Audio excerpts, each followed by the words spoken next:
చాలా సంతోషం అండి. చిన్న ప్రార్థన చేసుకుందాం. పరిశుద్ధుడా, మా అందరికీ తోడుగా ఉండి నడిపించమని యేసుప్రభు వారి పేరిట ప్రార్థన అడుగుచున్నాం నాయన. ఆమేన్. సంతోషం ప్రియులారా, మరి ఇప్పటికే సమయం 10 గంటల 10 నిమిషాలు సమీపిస్తుంది. కనుక ఎక్కువగా సమయాన్ని తీసుకొని మొదటి దినాన్ని ఆలస్యం చేయటం నాకు ఇష్టం లేదు. కనుక ఈరోజు మాత్రం కేవలం తొలి పలుకులు మాత్రమే నేను తెలియజేస్తాను. ఎందుకంటే మీరు రావటం చాలా ఆలస్యమైంది. మీరు రావటమే చాలా ఆలస్యమైంది కనుక రేపు త్వరగా రండి. రేపు నా నుండి ఎక్కువ మాటలు మీరు వినొచ్చు. కనుక ఈరోజు మాత్రం వీలైనంత త్వరగానే ఒక 40 నిమిషాలు చెప్పే ప్రయత్నం చేస్తాను. చాలా సంతోషం ప్రియ దేవుని పిల్లలారా. ముందుగా వేదికను అలంకరించిన దైవజనులకును, మరి మా సాటి దైవజనులు నాకు అత్యంత ప్రియుడు సోదరులు ఉదయ భాస్కర్ గారికి, స్థానిక కార్యనిర్వాహకులకును, విచ్చేసిన మీ అందరికీ కూడా ప్రభు పేరిట నా ప్రత్యేకంగా శుభాలను తెలియజేసుకునొచ్చు మొదటి దినానికి మీ అందరినీ కూడా ఆహ్వానిస్తూ ఉన్నాను. ఇప్పటిదాకా సోదరులు చెప్పినట్లుగా దేవుని కృప, ఆయన్ని ఆనుకునుట అనేది మహాభాగ్యం. సాధారణంగా మనందరం కూడా పుట్టుకతోనే పరలోక మహిమని ఉచితంగా పొందుకున్న వాళ్ళం క్రీస్తు బలి ద్వారా. మీరు జాగ్రత్తగా ఆలకించండి. మనిషి చేయాల్సింది ఏమీ లేదు. ఆల్రెడీ తన చెంత ఉన్న పరలోకానికి మరింత చేరువ అవ్వటమే. ఎందుకు నేను ఈ మాట అంటున్నానంటే, మనం పుట్టుకతోనే, మనం జన్మించిన తోడనే దేవుని కృప వలన పరలోకానికి ఉచితంగా చేర్చబడే స్థితిలోనే మనందరం పుట్టాం, మనందరం జన్మించాం. అది క్రీస్తు ద్వారా జరిగింది. ఉదాహరణకి అప్పుడే పుట్టినటువంటి ఒక బాలుడు దినాల వ్యవధిలో చనిపోయాడు అనుకోండి, ఆ బాలుడు ఎక్కడికి వెళ్తాడు? ఖచ్చితంగా పరలోకానికే. లేదు, అసలు ఆ బాలుడు గుండె కొట్టుకోవటం ప్రారంభమయ్యి చక్కగా కదులుతూ కాళ్ళు చేతులు సకల రూప నిర్మాణం జరిగి అబార్షన్ ద్వారా తీసివేయబడ్డ పిండంగా మారిపోయాడు అనుకోండి. అంతే కదా, ఈరోజు చాలామందికి అబార్షన్స్ చేస్తూ ఉంటారు 5వ నెల 4వ నెలలోనే. గుండె ఎప్పుడైతే కొట్టుకోవడం ప్రారంభమైందో ఆత్మ అప్పుడే వచ్చేసింది ఆ బిడ్డలోకి.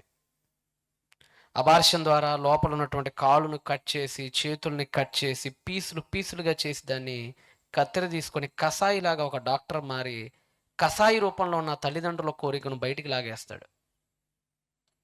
ఆ చచ్చిపోయిన ఆ పిండం, ఆత్మ ప్రవేశింపబడిన ఆ పిండం ఎక్కడికి వెళ్తుంది?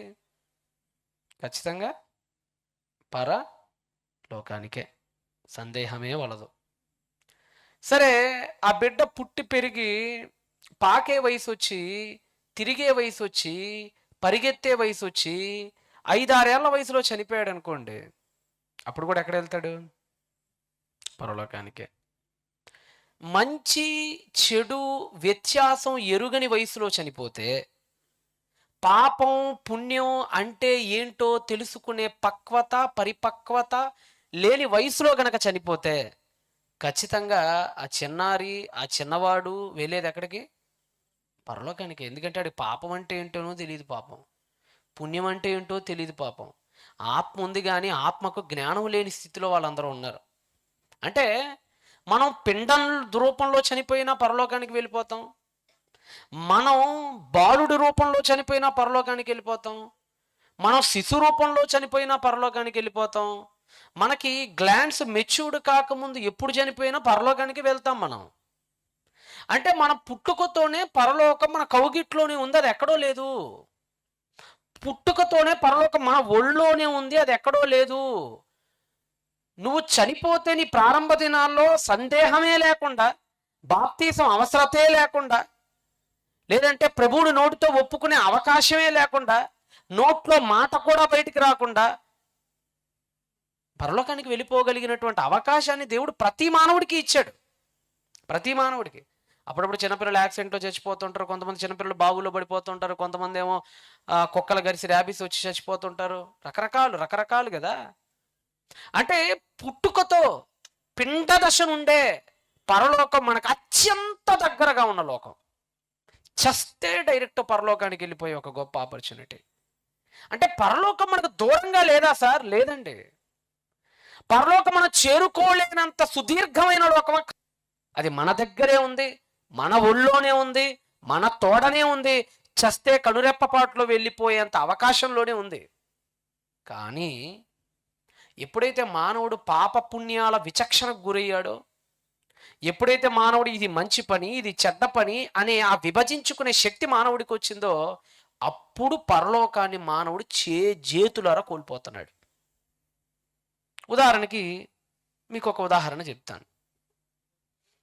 బిడ్డ పుట్టక మునిపే సేవింగ్స్ స్టార్ట్ చేస్తారు అమ్మ నాన్న. కొంతమంది అంటే భవిష్యత్తు పట్ల మంచి ప్రణాళిక కలిగినటువంటి తల్లిదండ్రులు ఏం చేస్తారంటే, పిల్లవాడు పుట్టక మునిపే, ఆడపిల్ల పుట్టక మునిపే మధ్య సుకన్య సమృద్ధి యోజన రకరకాల పథకాలు వచ్చినాయి కదమ్మా. వ్యక్తిగతంగా బంగారం కోసం కానీ, ఆ ఆడబిడ్డ పుడితే గనక ఇంకా సేవింగ్ ఎక్కువ చేస్తాడు నాన్న.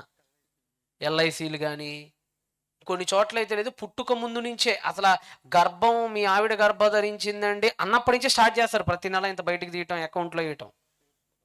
అంటే పుట్టుకతోనే ఒక 10 లక్షలు, పుట్టుకతోనే పెరిగి పెద్ద అయ్యే కొంది ఒక 20 లక్షలు వాడి అకౌంట్లో ఆల్రెడీ ఉన్నాయి. ఆడికి ఉన్నాయి. కానీ అవి భద్రంగా ఉన్నాయి, ఎక్కడికి పోకుండా భద్రంగా ఉన్నాయి. ఎప్పుడైతే ఆ బిడ్డకి విచక్షణ వచ్చిందో, తెలివితేటలు వచ్చినాయో, ఏటీఎం కార్డు ఎప్పుడైతే చేతిలోకి వచ్చిందో, నిదానంగా ఎప్పుడైతే దుర్వ్యసనాలకు అలవాటు పడ్డాడో, లావిష్ లైఫ్కి అలవాటు పడ్డాడో, సుఖవంతమైన జీవితానికి అలవాటు పడ్డాడో, బయట కనిపించే ప్రతీదీ కావాలనుకున్నాడో, అప్పుడు మాత్రమే ఆ అకౌంట్లోని డబ్బులు ఏమైపోతున్నాయి, చేతుల్లో నుంచి జారిపోతున్నాయి. అదేంటి ముందు 10 లక్షలు అలానే ఉన్నాయి కదా అంటే, అప్పుడు ఇక విచక్షణ లేదు కాబట్టి భద్రంగా ఉంది నీకు ఆ రక్షణ. విచక్షణ వచ్చిన తర్వాత దండగ ఖర్చులు చేసుకుంటూ దాన్ని పోగొట్టుకున్నావు నువ్వు, దాన్ని అంతా సున్నా చేసుకున్నావు నువ్వు నీ జీవితం నిండా. పరలోకం కూడా అలాంటిదే. ప్రభువారి బలియాగం ద్వారా, ప్రభు రక్షణ ద్వారా, ప్రభు రక్తం కార్చడం ద్వారా ఉచితంగా మన అకౌంట్లో ఉన్నటువంటి ఆయన కృప అనే ఆ పరలోకాన్ని చేతులారా మనమే పోగొట్టుకుంటున్నాం. ఎందుకు అనంటే, పాపం చేసి దేవుడు అనుగ్రహించు మహిమను మనందరం ఏం చేస్తున్నామట? పాపం చేసి, అంటే చేసినప్పటి నుంచి దూరం అవుతుంది అది. అదే విచిత్రమో కానీ విచక్షణ వచ్చిన ప్రతి నరుడు దానికి దూరం అయిపోయాడు. కానీ బైబిల్ చెప్తుంది, నిజంగా యేసుప్రభు వారు ఒక మాట అంటాడు కదా. ఒకసారి చిన్నపిల్లల విషయంలో యేసుప్రభు వారు అన్న మాట చూడండి. ఎందుకంటే అదేంటండి చిన్నపిల్లలు పరలోకానికి వెళ్ళిపోతారని మీరు ఎలా చెప్పొచ్చు అండి అంటే, యేసుప్రభు వారు చెప్పినటువంటి ఒక సింపుల్ విషయం. మత్తయి సువార్త 19వ అధ్యాయం 14వ వచనం. మత్తయి సువార్త 19వ అధ్యాయము 14వ వచనం. యేసుప్రభు వారి శిష్యులు తీసుకొని వచ్చిన వారిని గద్దించగా, పాపం పిల్లలకి ఏం తెలుసండి పాపం, ఆడుంది సాక్షాత్తు సృష్టికర్తని, అక్కడికి వచ్చింది ఎవడో కాదు, ఈ సకల భూమిని నిర్మించినోడని. అక్కడికి వచ్చిన ఆయన ఎవరో కాదు, మన రక్షణ కోసం వేల సంవత్సరాల నుంచి ఎదురు చూస్తున్న మెసాయా అని. ఆ పసిగుడ్డుకి ఏం తెలుసు, ఆ పసిపిల్లలకి ఏం తెలుసు? వచ్చి యేసుప్రభు తొళ్ళెక్కేస్తున్నారు, వచ్చి యేసుప్రభు వారి చుట్టూ ఆడుకుంటున్నారు, వచ్చి యేసుప్రభు వారి చుట్టూ ముద్దులాడేస్తున్నారు, ఆయన కాళ్ళ మీదకి ఎక్కేస్తున్నారు, పైన కూర్చుంటున్నారు. అంతే కదా, పిల్లలకి పాపం ఏం తెలుసు? అంతే కదా. ఇక్కడ కూడా అదే. వాళ్ళు వస్తున్నప్పుడు వీళ్ళందరికీ చాలా ఇబ్బంది అనిపించింది శిష్యులకి. ఎవరనుకుంటున్నారు ఆయన మీరు అని గద్దించారట. గద్దించినప్పుడు ప్రభు ఏమన్నాడు చెప్పండి? యేసు, వాళ్ళని అస్సలు ఆటంకపరచకండి, నా యొద్దకు రానియండి. పరలోక రాజ్యం ఎలాంటి వాళ్ళదంటే ఇదిగో ఇలాంటి వాళ్ళదే నాయన. అంటే పరలోక రాజ్యానికి వీళ్ళు వెళ్ళిపోతారా తండ్రి? అవునయ్యా వెళ్ళిపోతారయ్యా. వీళ్ళ బ్రతుకులు బాగుంటే ఇలానే వీళ్ళ జీవితాన్ని కంటిన్యూ చేసుకుంటూ వీళ్ళు వెళ్ళిపోతారయ్యా. మరి అంత గొప్ప పరలోక రాజ్యం మన బాల్య దశలోనే మనకు ఉన్నప్పుడు మనం ఎందుకు పోగొట్టుకుంటున్నాం? అది మనకి ఇప్పుడు తెలియాలి. కొంతమంది ఏమనుకుంటారంటే, పరలోకంలో అందరూ ఒకే చోట ఉంటారేమో, పరలోకంలో అందరూ పక్కన ఉంటారు, పరలోకంలో అంతా మనం అబ్రహాం గారితో, దావీదు గారితో, ప్రవక్తలతో శుభ్రంగా చిట్చాట్ చేసుకుని ముచ్చట్లు వేసేసుకోవచ్చు. కొంతమంది కలలుగా అంటుంటారు. రక్షణ ఉచితం, కానీ ఆ పరలోకంలో నీ స్థానం మాత్రం నీ కష్టం, నీ బ్రతుకు మీద ఆధారపడి ఉంది. మీ అందరికీ 2 ఉదాహరణలు చెప్తాను. ఒకటి, ధనవంతుడు ఆయన అరిమతయి యోసేపు సమాధిలోకి యేసుప్రభు వారు వెళ్ళిపోక మునుపు సిలువ పైన 2 దొంగలు సిలువ వేయబడ్డారు ఆయనతో పాటుగా. ఒకడు కుడివైపు, ఒకడు ఎడం వైపు. లూకాసు వార్త 23:43లో మీకు ఆ సందర్భాలన్నీ కనపడుతుంటాయి. తర్వాత మీరు చదువుకొని ఉంటారు గతంలో, నేనేం ప్రత్యేకంగా ఇప్పుడు చూపించాల్సిన అవసరం లేదు. దొంగ కోరిక అడుగుతాడు. దొంగ ఒక వరం అడుగుతాడు. ఏమడుగుతాడు? ప్రభువా, నీ రాజ్యముతో కూడా వచ్చినప్పుడు చెప్పండి, నీవు నన్ను జ్ఞాపకము చేసుకో తీయండి. లూకాసు వార్త 23వ అధ్యాయము 42, 43. యేసును చూచి, యేసు నీవు నీ రాజ్యములోకి వచ్చినప్పుడు ప్లీజ్ రిమెంబర్ మీ, నన్ను జ్ఞాపకము చేసుకో అని అన్నాడు. 43. అందుకు ఆయన వానితో అసలు ఏ నెగోషియేషన్ లేదు. నువ్వేంటి, అసలు నీ కథ ఏంటి, నీ ఊరేంటి, అసలు నువ్వు ఎందుకు సిలువ పడ్డావు, నువ్వు అసలు అంతకుముందు ఏం చేసావు నాకు చెప్పు. సిలువ అంటే ఊరకనే ఎక్కవు కదా నువ్వు. బహుశా గతంలో బందిపోడు దొంగ, ఎంతమందిని చంపేసావు, ఎంతమందిని ఇచ్చేసావు, ఎంతమంది జీవితాలను కొల్లగొట్టేసావు, అసలు నీకు పరలోకం ఏంది, ఏ డిస్కషన్ సాగట్లా. ఒకటి చెప్పాడు అంతే. మారు మనసు పొందుకున్నాడు కదా, ఆ క్రైటీరియాని తీసుకుని ఒకటే అన్నాడు, నేడు నీవు నాతో కూడా పరదైసులో ఉంటావు, నిశ్చయంగా ఉంటావు. నేను ప్రామిస్ చేస్తున్నా, నీకు తిరుగులేదిక. నువ్వు ఖచ్చితంగా నాతో పాటు ఎక్కడుంటావు? పరదైసులో ఉంటావు. పరదైసులో ఉన్నాడంటే రేపొద్దున ఎక్కడ ఉంటాడు? ఏకంగా పరలోకం. పరదేశ్ అంటే ఆ తర్వాత వెళ్ళబోయేది పరలోకానికే కదా. సో పరదేశంలో సీట్ వచ్చిందో పరలోకం వచ్చేసినట్టే, కన్ఫామ్ అనమాట, టికెట్ కన్ఫామ్. అంటే యేసుక్రీస్తు వారు ఒక దొంగ కోరికను మన్నించి, యేసుక్రీస్తు వారు ఒక దొంగ అడిగినటువంటి వరాన్ని మన్నించి ఆయనకి పరలోకాన్ని గ్రాంటెడ్ చేశాడు. ఎవరు? యేసుక్రీస్తు. ఇప్పుడు ఇంకొక సందర్భం మీకు చూపిస్తాను. అక్కడ కూడా ఒక కోరిక అడుగుతారు, కానీ అక్కడ కోరికను యేసు తీర్చడు. ఆ కోరిక ఏంటో ఒకసారి మీరు అందరూ కూడా ఇదే బైబిల్ గ్రంథాలను తెరచి, ఇదే మత్తయి సువార్త పక్క అధ్యాయం, ఎంతో దూరం వెళ్ళ అవసరం లేదు, 20వ అధ్యాయానికి రండి. ఇప్పుడు మీరు లూక్లో ఉన్నట్టున్నారు కదా, మత్తయికి రండి. మత్తయి సువార్త 20వ అధ్యాయము 20వ వచనం. మత్తయి వారు రచించినటువంటి సువార్త 20వ అధ్యాయము 20వ వచనం. అప్పుడు వీళ్ళు దొంగలు కాదండి, వీళ్ళు దొంగలు కాదు, ఇక్కడ ఉన్నోళ్ళు సాక్షాత్తు యేసుకై సమస్తాన్ని విడిచిన త్యాగధనులు వీళ్ళు, త్యాగమూర్తులు వీరు. వాడు దారిన పోయే సొమ్మును లాక్కున్నాడు దొంగ. తమ కష్టార్జితాన్ని కూడా వదులుకొని వెంబడించిన వాళ్ళు యోహాను.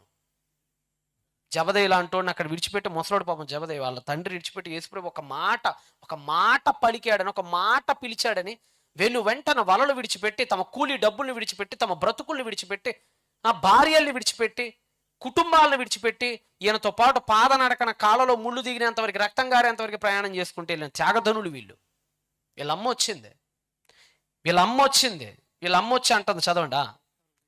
నమస్కారము చేసి, ఎందుకంటే ఒక వరం అడగబోతుంది. దొంగలాగా ఒక మనవి చేయబోయింది, ఒక వరం అడుగుతుంది, ఒక కోరిక అడుగుతుంది. ఏంటట అది? అమ్మా, నీ కోరిక ఏంటి? What you want? నీకేం కావాలి? నీ కోరిక ఏంటి అని అడిగాడు. అందుకామె, నాకు ఏం లేదయా పెద్ద కోరిక, ఈ లోకంలో ఏదో చేపల బిజినెస్ అంతా మాకే వచ్చేయాలి, కైసర్లో మంచి సీజర్ ప్యాలెస్ కట్టేయాలి, మా యోహానికి మంచి ఉద్యోగం ఇప్పించండి సీజర్ దగ్గర. ఏం లేదు పాపం, అసలు ఆ కోరిక ఏ లేదు ఆ తల్లికి. లేదంటే నాకు వరవి, నువ్వు ఉన్నా లేకపోయినా సరే వాళ్ళు ఎక్కడైతే అక్కడ పెద్ద పెద్ద టోనా ఫిష్లు మాకే పడాలి, మార్కెట్లోకి పోయి అమ్మితే శుభ్రంగా 2 ఏళ్ళు తిరిగి లేనంత డబ్బులు వచ్చేయాలి. ఏం అడగలేదు పాపం ఆ తల్లి. ఇప్పుడు ఎన్నో అధ్యాయంలో ఉన్నాం మనం? 20. అంటే 20వ అధ్యాయంలో ఉన్నామంటే ఈయన 2వ అధ్యాయం నుంచి కంటిన్యూ అవుతున్నాడు యోహాన్. అంటే అప్పటికే త్యాగాలు చాలా చేసేసారు వీళ్ళు. అయితే నీ రాజ్యమందు అంటే ఇదేదో ప్రారంభంలో వచ్చి పుసుక్కుని అడిగేలేదు ఈ మాట. అప్పుడే యోహాన్ గారు వెళ్ళి యేసు ప్రభు దగ్గరికి వెళ్ళటం, ఫ్రెష్ క్యాండిడేట్గా యోహాన్ ఉండటం, వెళ్ళి అడగటం అట జరగల. అప్పటికే 3 ఏళ్ళు ప్రయాణం చేసేసాడు, 3 ఏళ్ల కూలీని వదిలేసుకున్నాడు. అప్పటికే చాలా త్యాగం చేసేసాడు ఈయన. చేసిన తర్వాత అడుగుతున్నాడు, నీ రాజ్యములో చదవండి, ఈ నా 2 కుమారుల్లో ఒకడు. ఏం లేదు నా కోరిక, ఒకడిని నీ రైట్ సైడ్, ఒకడిని లెఫ్ట్ సైడ్ కూర్చునేటట్టుగా ప్లీజ్. ఏం లేదు, చిన్న కోరిక అంతేనే. ఒకని కుడివైపు ఉండాలయా, ఒకని ఎడమవైపు ఉండాలయా. ఆ చిన్న కోరిక ఏమైనా ఉంటే మన్నించాయా? ఏమంటే అడిగిన ఆవిడ ఎలిజిబులా కాదా చెప్పండి? చెప్పండి. ఇది గొంతెమ్మ కోరిక, ఇది గొంతెమ్మ కోరికలు అంటుంటాం మనం. గొంతెమ్మ కోరికలు అంటే ఏంటంటే దానికి ఆ కోరికలకు అంతు పొంతు ఉండదు ఇక. అది ఆవిడ ఈ లోకంలో రూపాయి బిల్ల అడగల, ఆ తల్లి ఈ లోకంలో ఒక పైసా నయ్యా కానీ అడగల. పరలోకంలో నీ కుడి పక్కన ఇతన్ని, నీ ఎడం వైపు ఇతన్ని పెట్టుకోయ్యా చాలయా నింది అంతే. అందుకు ఇప్పుడు యేసుప్రభు వారు ఆ కోరికను ఏం చేశాడు? కింద చదవండి, చదవండి అమ్మా.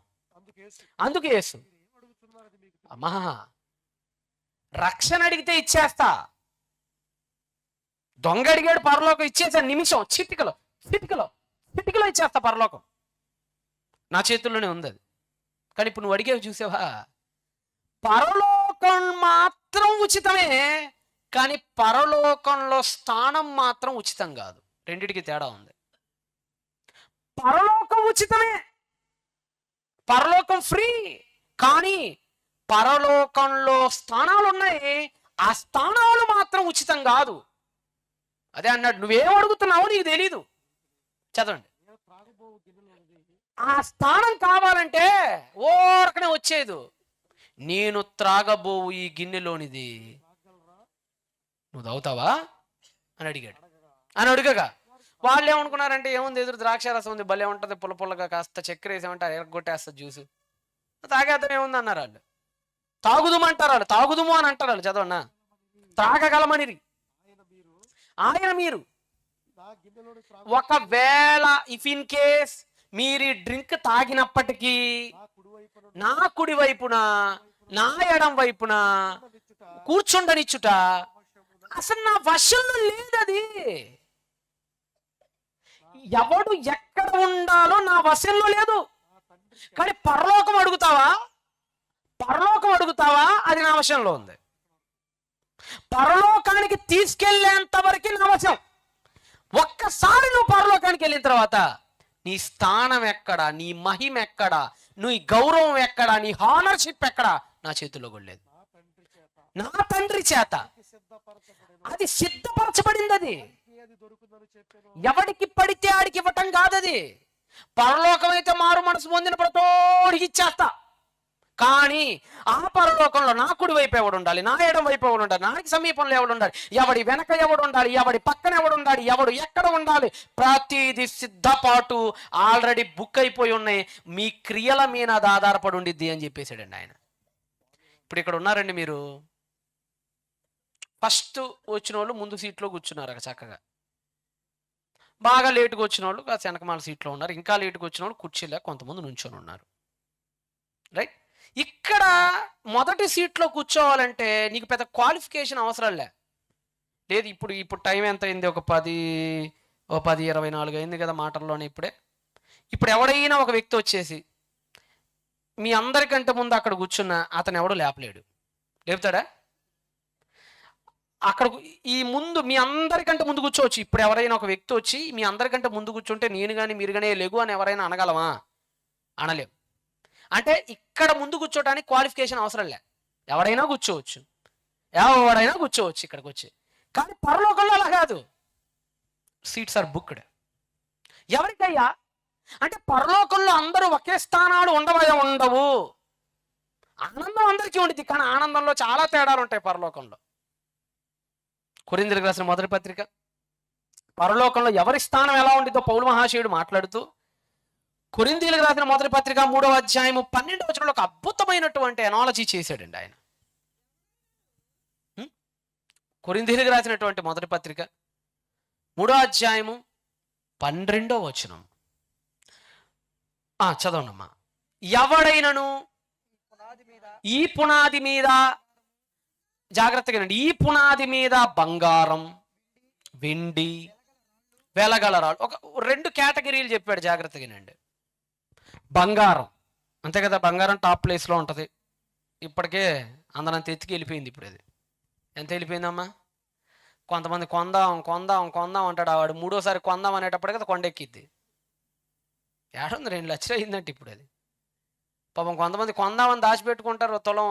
అది దాచిపెట్టుకొని ఆ తులానికి సంబంధించిన డబ్బు పూర్తయ్యే సమయానికి ఇంకా పెరిగిపోయింది. అది రకరకాలు కదా.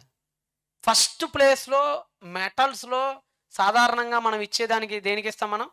బంగారం. నెక్స్ట్ వీడు అక్కడ కూడా అంటాడు బంగారము వెండి. ఆ రోజుల్లో ఎత్తడి చాలా తక్కువ యేసుప్రభు వారి కాలంలో, కనుక వెలగల రాళ్ళు అంటే ఒక డైమండ్స్ టైప్ లేదంటే చిన్న చిన్న స్టోన్స్ అనుకోండి, అలాంటివి. రైట్. నెక్స్ట్ రెండో కేటగిరీ చెప్పాడు, కర్ర, గడ్డి, కొయ్యకాలు. రెండు రకాల వస్తువులను ఉపయోగించారు కట్టడంలో. ఇప్పుడు మీరున్నారండి ఇక్కడ, గడ్డి పీక్కురండి ఇక్కడ అని అంటే మీరు ఎంతమంది గడ్డి పీక్కు రాగలరు? అందరూ పీక్కొచ్చేస్తారు. ఎందుకు? ఆ ఎదురు పొలంలోకి దూరితే చాలు, ఎంత కావాలంటే అది పీక్కొచ్చేస్తారు గడ్డి. అవునా? చాలా easy. It's a very easy task my dear brothers and sisters. ఇది చాలా ఈజీ. గడ్డి పీకరాడం చాలా ఈజీ. అంటే శ్రమ పడాలా? ఈజీగానే వచ్చేసిద్దా చెప్పండి గడ్డి? అప్పుడప్పుడు మనం ఏం గడ్డి లాగాలంటే ఏం పర్టికులర్గా గడ్డపారేం అవసరం లేదు. బండి మీద వెళ్తూ అలా సరదాగా చేయబట్టుకొని అలా అన్నా కానీ గడ్డి చేతికి వచ్చేసింది. చాలా ఈజీ. సరే, గడ్డి కాదు, ఇక్కడ ఉన్న వాళ్ళని కర్రలు తీసుకురమ్మని చెప్పా. ఎంతమంది తీసుకురాగలరు? 7 కర్రలు తీసుకురాబాగండి. చెట్లను నరికి కర్రలు తీసుకురమ్మన్నా. నాకు తెలిసి ఎంతమంది పాస్ అవుతారు దానిలో? చాలా సగానికి సగం తేలిపోతారు. ఎందుకంటే అదంతా ఈజీగా, దానికి ఒక గొడ్డలు కావాలి, దానికి కండబలం కావాలి, ఒక దెబ్బతో కొడితే రెక్కలు నొప్పులు పుట్టిన తర్వాత కర్ర చేతికి వచ్చింది. ఇది కొద్దిగా కష్టం. ఇక్కడ ఉన్న మీలో ఎవరినైనా సరే ఇక్కడ ఉన్న మీలో బంగారాన్ని తీసుకురండి అంటే మీరు ఎంతమంది తీసుకురాగలరు చెప్పండి? బంగారం దొరకాలంటే ఏం చేయాలి? మెల్ల ఉన్న బంగారం ఇయ్యం, అది మనం వేరే విషయం. బంగారాన్ని మీరే తవ్వి తీసుకురండి అంటే ఎంతమంది తీసుకురాగలరు? ఒక్కడి వల్ల కాదు ఇక్కడ. ఎందుకంటే బంగారం తవ్వాలంటే కొన్ని వందల టన్నుల మట్టి లోపలకు వెళ్ళి, బంగారపు గనులు చూడండి, ఆ కేజీఎఫ్ కోలార్ ఉంటుంది. కేజీఎఫ్ కోలార్ ఐడియా ఉంది కదా, కర్ణాటకను ఆంధ్ర బార్డర్లో ఉంటుంది, కుప్పంకి చాలా దగ్గర ఉంటుంది కేజీఎఫ్ దగ్గరికి వెళ్తే చచ్చిపోతా కొన్ని వందల సమాధులు కనపడతాయి. ఎవరి అంటే బంగారం తవ్వే క్రమంలో మీదపడి చచ్చిపోయిన వాళ్ళందరూ. బంగారం తవ్వటం, బంగారం తీసుకురావటం, బంగారాన్ని మట్టిలో నుంచి బయటికి లాగి దాన్ని మళ్ళీ కరిగించి దాన్ని మళ్ళీ ఒక దానిగా మార్చడం చాలా కష్టం. ఇక్కడ కూర్చున్న వాళ్ళలో ఎవ్వరూ దాన్ని చేయలేరు. అంటే గట్టి చాలా ఈజీ, కొయ్యం దాటం కొద్ది కష్టం, వెండి దాటం ఇంకా కష్టం, బంగారం దాటం దాదాపుగా ఇక్కడ ఉన్న మనలో చాలా మందికి ఇంపాసిబుల్. అంటే అందరి పని ఒకటి కాదు. ఇక్కడ కూడా అదే చెప్తున్నాడు. మీరు ఒక ఇల్లు కడతారు. ఒక ఇల్లు కట్టినప్పుడు ఆ ఇంట్లో మీరు బంగారం వాడొచ్చు, వెండి వాడొచ్చు, విలువగల రాళ్ళు వాడొచ్చు, కొయ్య వాడొచ్చు, లేదంటే గడ్డి వాడొచ్చు, కొయ్య కాలు వాడొచ్చు, రకరకాల వర్కులు వాడతారు, రకరకాల మెటల్స్ వాడతారు, రకరకాల వస్తువులు వాడతారు మీరు ఇల్లు కట్టినప్పుడు. అయితే చదవండి, కట్టిన ఎడల అందరి పని కనపడితే ఒకసారి మీరు ఊహించుకోండి, ఒకసారి మీరు ఒక ఊహలోకి వెళ్ళండి. ఒక ఇల్లు మీ కళ్ళ ముందు కనపడుతుంది. ఆ ఇంట్లో గడ్డి, కొయ్య, బంగారం, వెండి, విలువగల రాళ్ళు, కొయ్యకాలు తో కూడినటువంటి ఒక ఇల్లు మీకు కనపడింది. చదవండి. ఒక దినం వచ్చింది, ఎవడి కష్టం ఎవడు ఎంత కష్టపడ్డాడు, ఎవడి ఎంత త్యాగం చేశాడు ఆ ఇల్లు కడతం కోసం అని ఒక రోజు బయటపడిద్దట. అది ఎలా బయటపడిద్దట? అగ్ని చేత బయలుపరచబడును.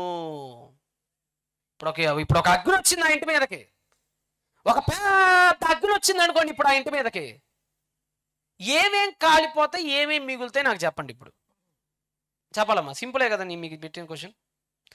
ఒక అగ్ని వచ్చింది, ఒక ఇల్లు ఊహించుకోమన్నా కదా, ఒక ఇల్లు ఉంది, ఆ ఇంట్లో కొయ్య ఉపయోగించారు, గడ్డి ఉపయోగించారు, కొయ్యకాలు, బంగారం, వెండి, రాళ్ళు అన్నిటితో కూడినటువంటి ఒక ఇల్లు కట్టబడింది. ఒక అగ్ని వచ్చింది, ఎందుకో అగ్నికి అలా కార్చిచ్చేది రగులుకుంది, అగ్ని వచ్చింది, మొత్తం ఇంటిని చుట్టుముట్టింది. ఏమేమి మిగులుతాయి, ఏమేమి కరిగిపోతాయి చెప్పండి.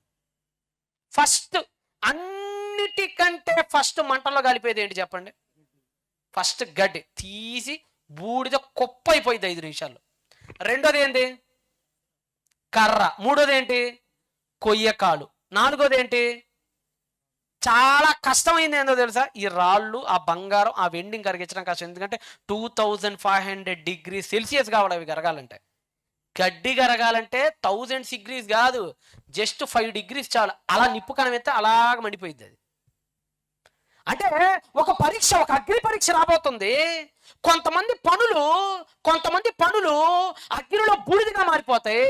కానీ కొంతమంది పనులు పరీక్ష తర్వాత కూడా నిలబడి గట్టిగా అలానే స్ట్రాంగ్గా ఉంటాయి. అర్థమవుతుందా? ఇప్పుడు కింద చదవండి, చాలా అద్భుతమైన మాట అంటాడు పౌలు. 15 వచనం. ఒకడి పని కాల్చివేయబడిన ఎడల వాడికి నష్టం. అంతే కదా. ఇప్పుడు నువ్వేం చేసావు? ఇల్లు కట్టాలి అబ్బాయి, ఇల్లా సర్లే, మనం బంగారం తేవాలంటే చాలా కష్టం, డబ్బులు చాలా ఎక్కువ, మన దగ్గర అంత లేదు. ఏముంది, పక్క పొలంలోకి పోయి గడ్డి బీక్కొచ్చి చేద్దాం, ఏదో ఒకటి వేసినట్టు ఉండిద్ది కదా అనుకొని పెద్ద కష్టపడకుండా మణికట్టుతో రాను గడ్డి పూసలు అలా లాక్కొచ్చి పైన జమ్ముగా వేసేసాడు అనుకోండి. చేసాడు, ఆడు పని చేసాడు. జాగ్రత్తగానండి. ఇల్లు కట్టడంలో ఈ పాత్ర ఉందా అని అడిగారు. ఉంది సార్, ఉంది. మన పైన జమ్మేసాడు సార్ మావాడు, ఉంది, పాత్ర ఉంది. కానీ అగ్ని వచ్చినప్పుడు వాడి పడిన కష్టం ఏమైపోద్ది? ఇంకోటి వచ్చాడు, అరే ఇల్లు కడుతున్నావు, ఏమన్నా మందిరం కడుతున్నావా, చర్చి కడుతున్నావు, ఏమన్నా ఉంటే ఇస్తారంటే, ఇవన్నీ చాలా కష్టం లేదు కానీ ఓ పని చేద్దాం, వెనకమాల నాడు కట్టె పొగలు పీక్కొని వచ్చి ఆ రేకుల కింద వేసేద్దాం అనుకుని ఎవడో కట్టెలు తీసుకొని వచ్చి ఆ రేకుల కింద వేసాడు. అగ్ని వచ్చింది, తగలబడిపోయి బూడిదైపోయింది, కట్టె అంతా కూడా కరిగిపోయింది, కట్టె అంతా కూడా కాలిపోయింది. ఇప్పుడు వీడి పని ఏమైపోయింది? బూడిదైపోయింది. అదే అంటున్నాడు అక్కడ, మళ్ళీ చదవమ్మా. ఒక్కడి పని కాల్చివేయబడిన ఎడల వాడికి నష్టం. నష్టమా? అవును, నష్టం. అయితే అది ఎలాంటి నష్టమో చెప్తున్నాడు, చదవండి. తన మట్టుకు రక్షింపబడతాడు. అంటే నువ్వు మందిరంలో సహకరించావు కాబట్టి రక్షణ అయితే ఉండిద్ది, నో ప్రాబ్లం మై డియర్. పౌలు చెప్తున్నాడు, నువ్వు గడ్డి నేసావా, రక్షణ ఉందిలే, కంగారు పడకలే. కొయ్య నేసావా, రక్షణ ఉందిలే, కంగారు పడకలే. కొయ్య నేచావా, కర్ర నేచావా, రక్షణ ఉందిలే, కంగారు పడకలే. అయితే ఆ రక్షణ ఎట్లాంటి రక్షణ అంటే కింద చెప్తున్నాడు, చదవండి. అతడు తన మట్టుకు రక్షింపబడును గాని జస్ట్, అంటే ఆ రక్షణ ఎట్లాంటి రక్షణ అంటే జస్ట్ నరకంలో నుంచి సెకండ్ గ్యాప్ లో బయటకు వచ్చారా, నరకం అలాగా దగ్గరికి వెళ్ళిపోయి అలా పక్కకు వచ్చేసారా అని నామమాత్రపు రక్షణ, విలువలేని రక్షణ, సరైన గౌరవం లేని రక్షణ మాత్రమే వాడికి వచ్చిద్దట. మళ్ళా చదవండి లాస్ట్, అగ్నిలో నుండి నష్టం కలిగిద్దట. అదే అన్నాడు పైన పౌలు మహాశయుడు చాలా కరెక్ట్ గా మాట్లాడాడు. వాడికి నష్టం కలుగును, వాడికి నష్టం వచ్చింది కానీ రక్షణ ఉండిద్ది. రక్షణలో నష్టం ఉంది. ఆ పద ఎంపిక మీకు అర్థం కావాలి. వాడు నష్టపోతాడు అని చెప్పాడు కానీ రక్షణ ఉండిద్ది అని చెప్పాడు. ఆ రక్షణ ఎట్లాంటిది అయ్యానంటేనట, జస్ట్ అగ్నిలో నుండి బయటకు వచ్చినట్టు మాత్రమే ఉండిద్ది ఆ రక్షణ. అంటే నరకానికి వెళ్ళకుండా ఏదో జస్ట్ వచ్చామంటే పరలోక అన్నట్టుగానే ఉండిద్ది అంటాడు బతుకు. మనశ్శాంతి ఉండదు అటాడికి. ఇప్పుడు ఒక మాట అంటారు పెద్దలు, సామెత, ఒక ఇడియం ఉంది తెలుగులో, ఏంటది? చావు తప్పి కొండలొట్టు పోయింది అంటారు. ఇప్పుడు విన్నారా? చావు తప్పి పెద్ద గుమ్మడికాయ పడింది అనుకోండి కింద, బుర్రమైన అట్లా అన్నావు, అలా అనగానే వచ్చి కళ్ళు మీద పడింది, కళ్ళు మొత్తం పగిలిపోయింది, రక్తం వచ్చేస్తుంది. వీడికి ఏం తప్పింది, ఏముంది చెప్పండి? ఇప్పుడు వీడికి చావు తప్పింది, కన్ను, ఈ సుఖమా దుఃఖమా? ఇప్పుడు వీడు చావు నుంచి బయటపడ్డానని ఆనందపడాలా, ఉన్న కళ్ళు పోయినాయి అని బాధపడాలా? చెప్పండి ఇప్పుడు మీరు నాకు. సంపూర్ణ ఆనందమా? చెప్పాలి, ఏ ఆనందం అది? సంపూర్ణ ఆనందం వాడుకుందా? లేదు. ఎందుకు లేదు? ప్రాణం ఉంది కానీ కళ్ళేయి. ప్రాణం అయితే మిగిలింది కానీ అప్పుడున్నంత హోదా ఏది? రేపొద్దున మన బతుకులు కూడానంట ఏదో పరలోకానికి వెళ్ళామండి అన్నట్లుగా ఉండకండి. ఎందుకంటే పరలోకంలో అల్పులు ఉన్నారు, మిక్కిలి అల్పులు ఉన్నారు, గొప్పవాళ్ళు ఉన్నారు. మీకు యోహాను గురించి అన్న మాట తెలుసు కదా, స్త్రీలు కనిన వారిలో యోహాను కంటే గొప్పవాడు పుట్టలేదని మీతో నిశ్చయముగా చెప్పుచున్నాను. అయినను పరలోక రాజ్యములో అల్పుడైన వాడు, అంటే పరలోక రాజ్యంలో ఎవరున్నారు? ఇంకో వచ్చిన భాగం చూడండి. అల్పులే కాదు, ఇంకొకరు కూడా ఉన్నారు పరలోక రాజ్యంలో. పరలోక రాజ్యంలో 5వ అధ్యాయం మత్తయి సువార్త 19, 5వ అధ్యాయం మత్తయి సువార్త 19, 5వ అధ్యాయం మత్తయి సువార్త 19. కాబట్టి ఆజ్ఞలలో మిగులు అల్పమైనద ఒకదానినైనను మీరి, అంటే మిగులు అల్పం అంటే చాలా ఈజీగా, చాలా తక్కువైన ఆజ్ఞను ఎవడైతే మీరి, మనుషులకు మాత్రం అలా తప్పుడు బోధలు చేయకుండా అలాగ చేయమని చెప్పిన ఎడల, అల్పుడు అనబడ్డట, మిగులు అల్పుడట. మళ్ళా చదవండి. అట్టివాడు పరలోక రాజ్యంలో అల్పుడు కాదు, మిగులు అల్పుడు. అంటే అల్పులు వేరు, పేదలు వేరు, నిరుపేదలు వేరు. అంతేనా? పేదలు వేరు అంటే పేదల కంటే బలహీన వర్గం అనమాట. అల్పులు వేరు, మిగులు అల్పుడు వేరు. మరి అల్పులు మిగులు అల్పుడు ఇంకెవరైనా ఉంటారంటే చెప్తున్నాను. ఇంకా చదవండి అమ్మా, అదే కంటిన్యూ చేయండి ఆ టెక్స్ట్ని. ఎవడైతే వాటిని గైకొని వాడు బోధిస్తాడో పరలోక రాజ్యంలో గొప్పవాడు. అంటే పరలోక రాజ్యంలో అల్పులు, పరలోక రాజ్యంలో మిక్కిలి అల్పులు, పరలోక రాజ్యంలో గొప్పవారు, పరలోక రాజ్యం. ఎందుకంటే మీరు అందుకని పత్రికల్లో చదవండి, 5 రకాల వేరు కిరీటాల గురించి మాట్లాడతారు అపోస్తులు. మహిమ కిరీటం అంటాడు, అక్షయ కిరీటం అంటాడు, నీతి కిరీటం అంటాడు, అతిశయ కిరీటం అంటాడు. బైబిల్ పత్రికలు మీరు జాగ్రత్తగా చదివితే వేరు రకాల 5 కిరీటాల గురించి మాట్లాడుతుంటారు అపోస్తులు. 5 కిరీటాలు వేరు. అతిశయ కిరీటం వేరు, నీతి కిరీటం వేరు, మహిమ కిరీటం వేరు, అక్షయ కిరీటం వేరు. అంటే పరలోక రాజ్యానికి మీరు వెళ్ళండి, కానీ ఎలా వెళ్తారో తెలుసా? ఏదో నరకం తప్పిట్టు వచ్చి పడ్డామండి, ఏదో లేండి పరలోకం వచ్చామంటే వచ్చామండి అన్నట్టుగా రాకండి. మంచి పొజిషన్లోకి వెళ్ళండి పరలోక రాజ్యంలో.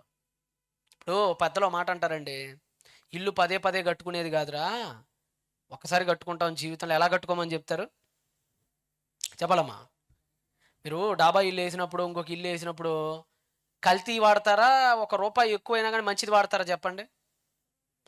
అప్పుడప్పుడు మనకు చూపిస్తాడు, ఇది మొదటి రకం, ఇది రెండో రకం అండి, ఇది అయితే 5,000 అండి, ఇది అయితే 7,000 అయింది అని అన్నారు అనుకో, మనం దేని వైపు వెళ్ళి ముగ్గు చూపుతాం?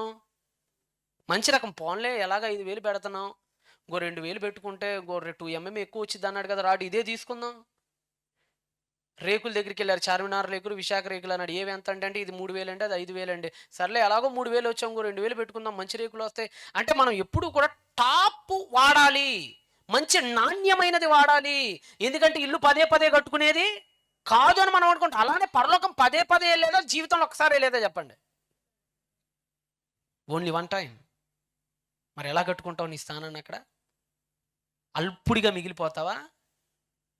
ఎందుకంటే అందరు కంఫర్ట్ వేరు. ఇప్పుడు మనందరం ఇదే గ్రౌండ్లో ఉన్నాం, ఇక్కడ మనందరం ఒకే గ్రౌండ్లో ఉన్నాం, వేరు గ్రౌండ్లో ఉన్నాం చెప్పండి. కానీ నాకు వేసిన కుర్చీ వేరు, నా కంఫర్ట్ వేరు. ఇక్కడ పాపం కింద కూర్చున్నారు చూసారా, వాళ్ళకి లేచేటప్పుడు నడువులు బట్టేస్తాయి. సభ అయిపోయిన తర్వాత కింద వాళ్ళు ఎగుతారు పాపం, కింద అంతా సీట్ అంతా పాపం నొప్పులు పుట్టేస్తాయి. కుర్చీలో కూర్చున్నారు ఇక్కడ చాలామంది నా అక్కచెల్లెలు అన్నదమ్ముళ్ళు. మీ కంఫర్ట్ వీళ్ళకంటే మీరు బెటరే, కానీ మీకు కూడా బట్టేస్తాయి. మీ అందరికంటే ఎక్కువ కంఫర్ట్ నాకు ఇచ్చారు వీళ్ళు.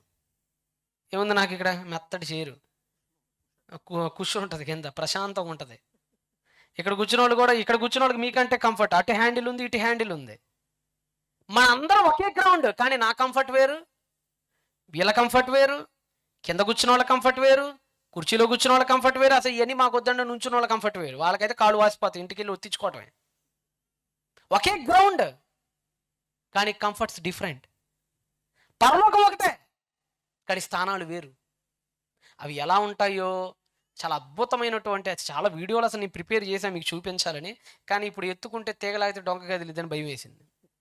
40 నిమిషాల్లో చెప్పడం చాలా కష్టం. రేపు ఉన్నాయి, చాలా వీడియోస్ ఉన్నాయి మీకోసం సిద్ధపాటు చేసి, చాలా అద్భుతమైన వర్తమానం. రేపు కూడా దీన్ని మనం కంటిన్యూ చేసుకుందాం. అసలు నరకం ఎలా ఉంటుంది, పరలోకంలో స్థానం ఎలా డిసైడ్ అవుతుంది అని కిన్సుగి అనేటువంటి ఒక ఉదాహరణ ద్వారా రేపు మీకు ఎలా అర్థమయ్యే ప్రయత్నం చేస్తాను. అందరు కళ్ళు మూసుకోండి. రేపు తప్పనిసరిగా రండి. నరలోక, పరలోక, పాతాళలోక స్థానాలు ఈ భూమి మీద ఎలా ఆధారపడి ఉంటాయో కళ్ళకు కట్టినట్లు రేపు మీరు చూద్దురు. కళ్ళు మూసుకొని ప్రార్థన చేసుకుందాం. సమయం 40 నిమిషాలు తీసుకున్నా, కరెక్ట్గా 10:40 అయింది. రేపు పెందలకడ రండి. నిజంగా మీకు వాక్యం వినాలనే శ్రద్ధ ఉంటే పెందలకడ రండి, వీలైనంత వరకు ఎక్కువసేపు మాట్లాడుకుని 10:30 కల్లా ముగించుకుందాం. పరిశుద్ధుడా, నమ్మకం కలిగిన తండ్రి, నాయన పరలోకం చాలా గొప్పది తండ్రి. ఏదో అగ్నిలో నుండి రక్షింపబడ్డాం లేండి, ఏదో ఆ నరకానికైతే బాగలేదు కదండి అనుకోని సంబరపడే స్థితిలో మేము ఇప్పుడు ఉండకూడదు. పరలోకం ఉచితమే, రక్షణ ఉచితమే. దొంగ రక్షణ అడిగాడు, ఇచ్చేసాడు. కానీ జెబెదయి కుమారుల తల్లి రక్షణ అడగలే, స్థానం అడిగింది. అందుకనే అది నా చేతుల్లో లేదన్నాడు ఆయన. పరలోకం యేసు చేతుల్లో ఉంది, కానీ పరలోక స్థానాలు ఆయన చేతుల్లో లేవు. ఎందుకంటే అది బ్రతుకు మీద ఆధారపడి ఉంది. ఇప్పుడే ఆ వరం ఇచ్చేస్తే యేసు, తర్వాత వాళ్ళ బ్రతుకలా లేకపోతే ఎలాగా? అది బ్రతుకును బట్టి ఆధారపడి ఉండిద్ది. అపోస్తలుల పేర్లు 12 వాటి స్తంభాల పైన చెక్కబడి ఉన్నవి అని ప్రకటన చెప్తుంది మాకు. కాబట్టి ఆయన పరలోకంలో మహిమ పెంచుకోవాలంటే, పరలోకంలో మహిమని ఎక్కువ చేసుకోవాలంటే, పరలోకంలో కెరూబులకు అతి దగ్గరగా వెళ్ళాలంటే, పరలోకంలో మీ సన్నిధికి మేము అత్యంత సమీపంలోకి వెళ్ళి కూర్చోవాలంటే అసలు మేము ఏం చేయాలి? నరకం అనేది ఎలా తెరచబడిందో, నరకంలో ఉన్న స్థితులు ఎలా ఉంటాయో, నరక పరిస్థితులు ఎలా ఉంటాయో, అసలు రక్షణ, పరలోకం, పశ్చాత్తాపం, మారు మనస్సు, రకరకాల అంశాలను రేపు కదిలించే గొప్ప అవకాశాన్ని మా అందరికీ అనుగ్రహించమని, విచ్చేసిన మీ పిల్లలందరినీ జాగ్రత్తగా కాచి కాపాడమని యేసుక్రీస్తు వారి పేరిట ప్రార్థన అడుగుచున్నాము తండ్రి. ఆమేన్. సంతోషం పిల్లలు. రేపు మాత్రం మీరు అందరూ త్వరితగతిన రండి. మీరు వచ్చినా రాబోయినా 10:30 కల్లా ముగించేస్తా చెప్తున్నా. మీరు వీలైనంత వరకు తొందరగా వచ్చే ప్రయత్నం చేయండి. కళ్ళు మూసుకోండి, దీవెన తీసుకుందాం. పరలోకమందున్న తండ్రి యొక్క ప్రేమ, కుడి పార్శ్వాన ఆసీనుడైనటువంటి అద్వితీయ కుమారుడు యేసునాథుని కృప, పరిశుద్ధాత్మ దేవుని అన్యోన్య సహవాసము నిత్య సన్నిధి సదాకాలం విచ్చేసిన మనందరికీ తోడై ఉండి నడిపించును గాక. Amen. Thanks to all and God bless.